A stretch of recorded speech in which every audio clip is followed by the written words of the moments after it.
हे जो फोटो आहे ना ती माझ्या आजोबाच्या आईचा म्हणजे माझ्या पणजीचा. ती दसऱ्यामध्ये थोडा फुटून गेला होता. तर आजोबा म्हणले जा लवकर आणि फ्रेम नीट करून आण. मी बी आलो आपल्या मस्तपैकी आरशाच्या दुकानामध्ये. त्या काकांना म्हणलं काका ही फ्रेम फुटून गेली, आता ह्याला काय करता येईल? ते म्हणले आता हे काय सगळा फोटो जुना झाला, आता ह्याला काय नवीन काच बसवता येणार नाही, त्यामुळे आता ह्याला नवीन फ्रेम करून घ्यावी लागेल. त्यांना म्हणलं ठीक आहे करून द्या, पण एकदम मस्त आहे, एकदम अट्रॅक्टिव्ह करून द्यावी लागेल. ते म्हणलं तर तिथं आहेत बघ ती, त्यातली तुला कोणती बाई वाटते ती बघून ती. त्यांना मला थोडं 5 मिनिटं थांबा, माझ्या आजोबा येत आहेत. तेवढंच माझं लक्ष स्वामी समर्थाच्या मूर्तीकडे गेलो. असलं भारी वाटत होतं ते झाड आणि त्याच्या बाजूला आहा. तर नंतर माझं थोडं हळू लक्ष मी माझ्या त्या आरशाकडे बी गेलं. म्हणलं अरे रिअल दिसते ह्यामध्ये, आपण तर रिअल बी भारी दिसतात. नंतर तिकडे असले फोटो भारी भारी होते ना, छत्रपती शिवाजी महाराज, पांडुरंगाचा, नंतर स्वामी समर्थ, सगळ्या फ्रेम मस्त होत्या. तेवढं हळूहळू माझ्या आजोबी आले. मी त्यांच्यासोबतच चलत होतो, पण मी जरा फास्ट आलो ती दमाने आली जरा. तर आबाला म्हणलं आबा त्यातली कोणती भारी वाटते फ्रेम ती बघा आणि ती करून द्या सांगा त्यांना.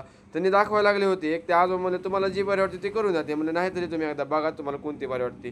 ते म्हणले वाटते ती भारी करून द्या. ते म्हणले आता उद्या सकाळी या एकदा आणि तुम्हाला सगळं करून देतो एकदम मस्तपैकी. तर आबा आता स्टँडवर बसत असते त्या टायमिंगला. मी आपल्या मस्तपैकी दुकानाकडे निघालो. आमच्या गावाकडे वापस असा मुसळधार पाऊस सांगितला होता की जी मागच्या वेळेस पडला होता. ते मला वाटलं आता पडतंय काय की, पण सकाळी जरा रिमझिम चालू होती ना, मला वाटलं अंदाज दिसतंय पडतंय काय की, पण नाही पडला. ती नाही पडला ती लय चांगलं झालं आणि अंदाज खोटा राहिला ती तर लय चांगलं झालं. तर जाऊ द्या, ब्लॉग कसा वाटलं ती नक्की कमेंटमध्ये सांगा. Tata bye bye.